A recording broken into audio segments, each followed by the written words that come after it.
누구나 그렇겠죠. 빨리 배우고 싶은 거죠. 목수가 하고 싶어서 이쪽 일을 시작했는데 많은 일을 현장에서 해내고 싶고 욕심도 나고 조바심이 자꾸 생기는데 어떻게 하면 이제 기술을 빨리 배울 수 있는지. 기술을 빨리 배울 수 있는 노하우. 각자 이제 자기 팀장님이나 반장님한테 말하기는 힘든 부분일 건데 누구나 가지고 있는 생각일 거예요.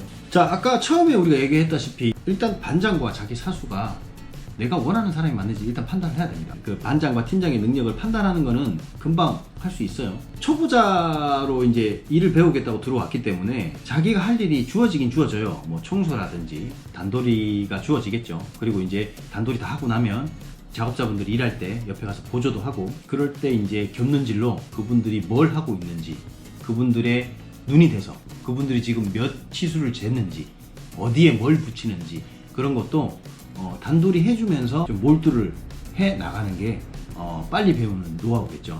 뭐 무턱대고 그냥 시키는 것만 하지 말고 이렇게 겹는질로, 그리고 전체적인 현장을 한 사람만 보지 말고 뒤에 좀 빠져서 쭉쭉 둘러보면서 현장을 체크를 해요. 그러면서 이 사람은 뭐가 필요할 것 같고 이 사람은 뭐가 필요할 것 같고, 그걸 빨리 캐치를 한다는 건 뭐냐면 현장이 보인다는 거예요. 굉장히 빨리 배울 수 있겠죠. 초보자들이 배워나갈 때 어떤 마음가짐이어야 된다. 자, 일단 기술을 배움에 있어서 태도입니다. 태도. 아무 일 없이 순탄하게 갈 수 있는지를 보면, 일단 급하게 마음 먹지 마세요. 편안하게 마음 먹고, 자기가 이 모든 걸 습득하기 전까지는 할 거잖아요. 그럼 그만한 세월을 투자를 해야 되기 때문에 하루 이틀은 절대, 그리고 한 달, 두 달 절대 급하게 가지 마십시오. 그냥 있는 그대로 내가 받아들이는 능력 그대로 꾸준히 밀고 나가는 게 가장 중요하다 보고, 그 다음에 청소나 단도리는 저도 합니다. 저도 하는 게 아니라 모든 사람이 다 합니다. 현장에 혼자 남았을 때 작업을 마치고 뭐든 좀 깔끔하게 치우잖아요. 그거는 평생 가지고 가는 겁니다. 그렇기 때문에 그거부터 배우는 거예요. 저는 그게 가장 중요하다고 봅니다. 뭐 청소를 하는 건 아니지만 한쪽으로 민다든지, 치울 사람이 없다면 내가 치워야 되겠지만 치울 사람이 있으면 그 치울 사람도 어느 정도 좀 편하게 치울 수 있게끔 예의를 갖춰서 치워줘야 된다고 저는 판단을 해요. 이게 반복된 일을 많이 하다 보면 멘탈이 나가잖아요. 마인드 컨트롤을 해서 화도 죽이고 멘탈을 잡아나가면서 가야 돼요. 일을 배우는 걸 떠나서 그 멘탈에 지게 되면 깊게 가질 못하더라고요. 또래들은 이제 직장을 보통 다니고, 저 같은 경우는 기술을 배우고 있잖아요. 주변에서 만류하는 의견이 많죠. 사회적인 편견이 많이 남아있잖아요. 노가다, 3D 업종. 궁금해해요. 주위에서 직업에 대한 그 만족도가 어떠냐. 관심 가지는 사람도 많고 부정적으로 보는 사람도 많고. 목수의 요즘 이제 현장 작업자들의 사람들이 바라보는 그 눈높이가 굉장히 많이 변했어요. 요즘은 오히려 더 선망을 합니다. 우리 같은 경우는 뭐 학벌도 없고 아무것도 없는데, 물론 뭐 대학도 졸업하시고 입문하시는 분도 있지만 그분들이 억울할 수도 있다는 얘기죠. 대학 4년을 졸업하시는 시간도 우리는 먼저 현장에 투입돼서 일을 해왔기 때문에 같은 나이대가 비슷하다고 보면 경험이 벌써 이만큼 늘어나 있기 때문에, 예전에는 공부 못하면 현장 일을 많이 한다고들 하죠. 어머니들이 너 공부 안 하면 저렇게 돼 이렇게 했는데, 요즘은 공부해서라도 하고 싶어 하는 입장이 좀 확 바뀌었어요.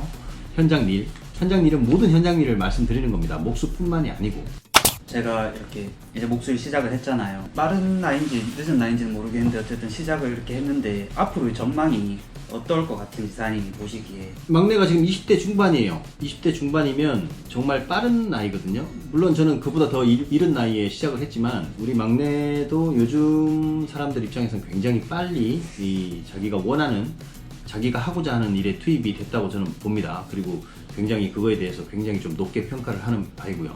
이제 현장 일, 목수, 기술자가 됐을 때 앞으로의 전망을 저는 이렇게 판단합니다. 자동화 시스템이 굉장히 보편화되고 사람이 할 일이 많이 없어요, 요즘은. 근데도 제가 판단할 때 현장에서 할 수 있는 일들은 아직까지 기계가 대처하기는 힘들 거라고 봅니다. 기술을 배워놓으면 절대 굶어 죽지 않기 때문에, 이제 목수 입문했고 기술자 됐고 이제 반장이 됐어요. 거기서도 끝나는 게 아니에요. 끝나도 되긴 됩니다. 나는 평생 기술자만 할 거야. 근데 뭐 그것도 나쁜 건 아니에요. 좀 더 욕심이 날 수도 있고, 근데 이거는 뭐가 더 욕심이라고 표현하기는 좀 그래요. 세 가지 분류로 나눠지는데, 기술자만으로 남고 싶다, 아니면 책임자, 팀장, 반장으로도 되고 싶다, 아니면 나는 그 모든 걸 관리하는 업자가 되고 싶기도 하다. 그 세 가지를 택해야 돼요. 각기의 이제 기술자, 팀장, 반장, 그 다음에 이제 업자, 수입 천차만별입니다. 버는 수입은 뭐가 더 낫다고는, 업자라고 해서 무조건 많이 버느냐? 아닙니다. 기술자라고 해서 무조건 덜 버느냐? 아닙니다. 거의 평준화 저는 제가 봤을 때 어느 정도 급이 거의 끝까지 경지에 다가왔을 때는 기본 1,000만 원은 바라봐야 된다라고 봅니다. 기술자에서도 마찬가지고 반장이어서도 마찬가지고 우리 업자여서도 마찬가지입니다. 근데 이제 기술자일 경우에는 1,000만 원 이상 올라가기는 정말 힘들어요. 그냥 무난하게 한 800선 봐야 되고 반장으로 봤을 때는 1,000만 원 선을 바라봐도 저는 된다라고 봅니다. 업자일 경우에는 이게 흥할지 망할지는 그때 결론이 나겠죠. 업자일 경우에 뭐 몇천도 벌 수 있고 한 달에 10원도 못 벌 수도 있어요. 그거는 자기 성향에 맞춰 가야 돼요. 저는 현장 일뿐만이 아니라 많은 일을 해왔었어요. 이 현장 일을 마지막으로 결정하게 된 이유는 남을 속일 필요가 없어요. 정직하게 가면 돼요. 내가 생각하고 내가 배워온 그대로 현장에서 그 자기가 배워온 노하우를 발휘를 한다면 본인의 수익과 남들이 바라보는 그 시선 그 자체가 될 수 있습니다. 자, 이제 그렇게 본인이 하나하나 경력을 쌓아가다 보면 지금 현재 자기가 선망하고 있는 그 인물이 될 수 있을 거예요.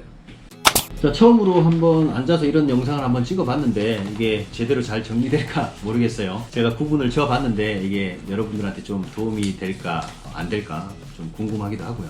아무튼 오늘은 이 정도만 하고 정리하도록 할게요. 우리 막내도 인사하고. 인사해야지. 뭐라고 인사해요? 항상 안공하십시오. 안공하십시오. 항상 안공하시고요. 다음 영상에서 또 뵙겠습니다. 고맙습니다.